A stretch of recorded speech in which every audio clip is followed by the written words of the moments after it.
Hi everybody, I'm Ilani Beckett. I'm joining Change Creator SA from Oh My Soul Yoga Veda, and I'm going to be hopefully enlightening you a little bit about good healthy eating habits and how to reconnect with your body. So today I'm going to teach you a little bit about Ayurveda. I'm an Ayurvedic practitioner, so we focus a lot on the food that we eat and what goes into our bodies and how that interacts with our bodies and our minds as well. So what I'm going to be talking to you today about is what makes Ayurveda so unique, the 6 main differences between Ayurveda and Western diet, and I'm going to give you just a suggestion, call it a tool if you will, that might help you for the remainder of however long we are in this lockdown, however long we have the opportunity to be with our families and really just connect with our food and the meals that we prepare. All right, so the foundation of Ayurveda is that what we base our eating structure and our dietary habits on is we look at everything holistically when we prepare our meals in the Ayurvedic way. So we look at the time of day, we look at the weather, we look at the season, we look at your age, and of course we look at your body's unique constitution, which I covered very thoroughly over the last 3 days. If you look at the previous videos, or if you remember, if you were here last time, you have your Kapha dosha, Pitta dosha, Vata dosha. I'll touch on that again briefly today just to remind you. But basically what it comes down to is that in Ayurveda, we specifically note all of the elements around us, everything that makes up our life, because all of that will interact and interfere and interrupt the way that food works in our bodies. For instance, simple example, yogurt. If you like yogurt, very good to eat it at noon, 12 o'clock, lunchtime. Not great to eat it for breakfast or for dinner.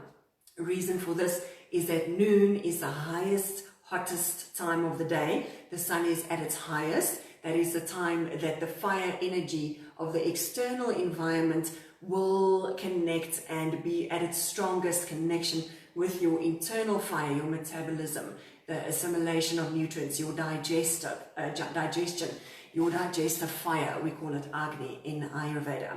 All right, so back to the yogurt. Mornings are your cooler period, evenings as well. So not great to eat yogurt at those cooler times of day because yoga is a cool and cooling food. Dairy is a sweet cooling food. All right, next thing I want to mention is that when you eat your food in Ayurveda, I've got a list here, so let me go through it. It's important to eat your food mindfully. Important to project gratitude into your food. Make food a celebration. Make your meal a celebration. We have this opportunity now in lockdown to really connect with our families and connect with our meals at a meal time. Nourish your body and think about what you're eating. When we're eating at our desks, when we're eating in front of the television, we're hardly aware of what we put in our mouths. When our mind is elsewhere occupied, we're losing out on that wonderful flavor. Think about, what we sometimes do is eat with your eyes closed. If you watch that silly Hell's Kitchen program where they have those taste tests where they actually blindfold the contestants and they have to taste a simple morsel, and sometimes it's very straightforward, something like potato or peas or peanut butter, and you won't believe how people get it wrong, because when the eyes are not connecting to what we're eating, it's like the taste buds just switch off. And in our rushed lifestyles, we can disconnect from our food because we occupy our minds externally, watching TV while we're mindlessly scoffing what's on our plates. We're connecting to our computers, thinking, solving problems, and not really connecting to our food. And the body's pharmacy becomes activated through our 6 tastes, which I will also touch on. When we're preparing our food, we want our food to be good quality. We want it to be naturally grown foods, foods that have naturally ripened, foods that are not underripe or picked too early because they have not yet reached their full nutritional value, number one, nor have they reached their full taste potential.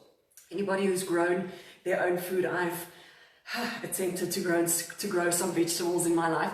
And if you've had a vegetable garden or had the opportunity to eat food from a fresh food market where it comes out of someone's garden, or a small-time farmer who's got their own private little thing, you can taste the difference.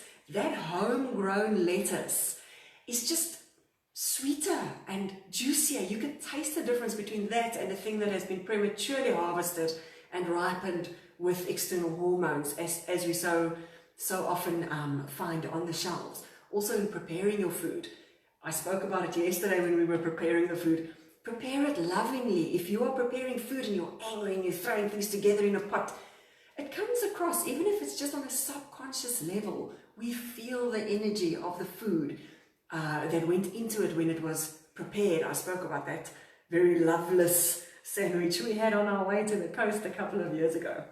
All right, so Ayurveda teaches us that our food needs to be a balanced approach to our everyday lifestyle. When we're in an autumn season like I am now, and it's cold and it's chilly and it's windy outside, in Ayurveda we balance with opposites. So I'm not going to be eating salads and cold foods at this time of the year. I'm not going to be eating salads in winter. I'm going to be eating warm, nourishing, rich foods in the colder seasons. This comes pretty natural. You'll notice in your own summer, you're just naturally more inclined to prepare fresh foods and fresh salads, cool foods, have cooling drinks. And in winter, we tend to go more for the soups and the stews, the warming drinks, the hot chocolate. Now that it's Vata season, a cold, windy autumn season, have the hot chocolate by all means in moderation. But that dairy, the sweetness, the rich, satisfying feeling that chocolate and the dairy, the milk brings to you. If you're on a plant-based thing, it works equally well if you just use some coconut. Milk works fabulous for hot chocolates. Almond milk that you've warmed over the stove, please don't use a microwave. Microwaves work with frequencies and vibrations that oscillate the food particles, causing friction. That's how it heats up. But that friction also destroys the nutrients. It causes some particles to get overheated and become completely destroyed, while others are barely heated. So also, of course, we know about the radiation, but that's a topic for another day. All right. I've already mentioned that we consider the time of the day, your location, the season. If you're in the northern hemisphere, while people in the south are having their autumn, you're going into spring. While we're in winter here in the south, you at the height of your summer. So we can't go on a one-size-fits-all globally. Eat for your season, eat for your location, eat for the time of your life. Our children are in a kapha season. Kapha is growing, building tissue. So they need different nutrients and in different quantities and combination to us adults in our, the middle period of our lives from, let's say, 25 to 50 years old. We are in our pitta season, fire, pressing, ambition, going for goals, energy, creating children, raising children, going through school. We're always active and running. And after the age 55, 60 upwards, we go more into a Vata season, which is more a slowing down, cooling season. Our body tissues don't work as hard or as actively. Our metabolism starts slowing down. So the diet, again, for somebody who's at a later stage in their lives will differ from somebody who is in their 30s and 40s at the height of their career. All right, going to look at the principles of Ayurveda tying in with our doshas. As I said to you yesterday, I'll touch on it again today. Foods and herbs are categorized by their taste, general qualities, and how they affect the elemental doshas, which is your body as well as your mind. In the West, people are starting to acknowledge that the food that we eat play a role in our psychological states. Vata, which is air and ether, light, cold, dry, movement, rough. Pitta, fire and water, light, hot, oily, moving, sharp, those flavors that are clear and sharp, pungent. And your kapha, which is water and earth, heavy, cool, soft, moist. Those are the qualities of the doshas. So in order to bring balance, we want to bring in foods that have opposite qualities. Okay, the tastes, the 6 tastes in Ayurveda that we acknowledge: salty, sweet, sour, pungent, astringent, and bitter. Ayurveda teaches us that our food should appeal not only to our sense of taste, but also to our sight and to our smell. And in the West, very often we cut out entire food groups. You think of people who do high fat, low carb diets, cutting out grains completely. You think of people who do low fat lifestyles, cutting out oils and fats almost entirely. That's not satisfying in the long run. We've all noticed we can do these things for a period of time, but over time you start craving those grains, and then you'll eat a whole loaf of bread. You start craving the oil, you start craving the sugar, and then you'll eat an entire cake. That's not balanced, not healthy. Whereas, like I said yesterday, a little bit of everything. If you do a little bit of chocolates and a little bit of coffee and a little bit of bread and a little bit of potato and a little bit of salad, everything will bring about that balance, and you'll be free of those cravings and that cycle of crash diet after fad diet, satisfying certain senses, depriving others, and we all just go back to our natural default state, which is an Ayurvedic wholesome state, which craves sweet, salty, pungent, sour, astringent, bitter. We actually need all of those elements in our daily food combinations. Already been there. Your dietary needs going with the rhythms of your life. Let's get into where the West meets Ayurveda and the differences between our Western lifestyle and what the ancient practice of Ayurveda teaches us. So in the Western nutrition, we have you've all seen my plate. You've seen the food pyramid where it says your grains and your meats and your fruits and vegetables and your fats and the quantities, as well as your plate. And this portion needs to be grains, this portion needs to be fat, that proportion to vegetables, to dairy. We've all seen those things, but if you look into it, you'll also see that plate changes every few years.